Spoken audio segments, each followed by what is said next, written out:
মসজিদের ইমাম গত জুমার খুতবা আলোচনা করেছেন, যদি কেউ মনে করে রাসূল সাল্লাল্লাহু আলাইহি ওয়াসাল্লাম মাটির তৈরি, তাহলে তার ঈমান থাকবে না। আসলে কি তাই?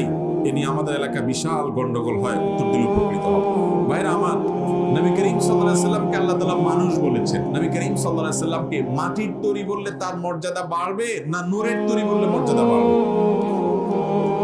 বুঝে বলছেন? ফেরেশতারা নূরের তৈরি, আর মানুষ হলো মাটির তৈরি, আর জিনরা হলো আগুনের তৈরি। জিনরা কিসের তৈরি? আগুনের তৈরি। আর ফেরেশতা কিসের তৈরি? নূরের তৈরি। নূর মানে আলো, এখান থেকে তৈরি তারা। আর মানুষ হলো কিসের তৈরি? মাটির তৈরি।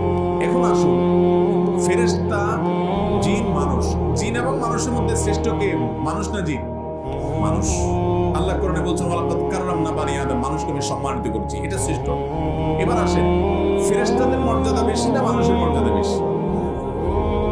এটা এক কথা উত্তর দেওয়া যাবে না।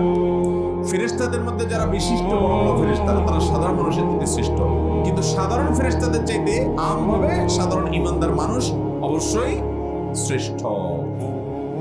ভাই, আদম আলাইহিস সালামকে আল্লাহ তাআলা সিজদা দিতে নির্দেশ করেছেন কাদেরকে? ফেরেশতাদেরকে না। ফেরেশতারা ছিলেন নূরের তৈরি, তাদেরকে সিজদা করতে বলছেন মাটির তৈরি আদম আলাইহিস সালামকে। ঠিক না ঠিক? তাহলে এখানে মাটির মর্যাদা বাড়লো না নূরের মর্যাদা বাড়লো? তাহলে নবী করিম সাল্লাল্লাহু আলাইহি ওয়াসাল্লামকে যদি আপনি নূরের তৈরি বলেন, তাহলে তো সিজদা দেওয়া লোকদের দলে, ফেরেশতাদের দলে যাবে।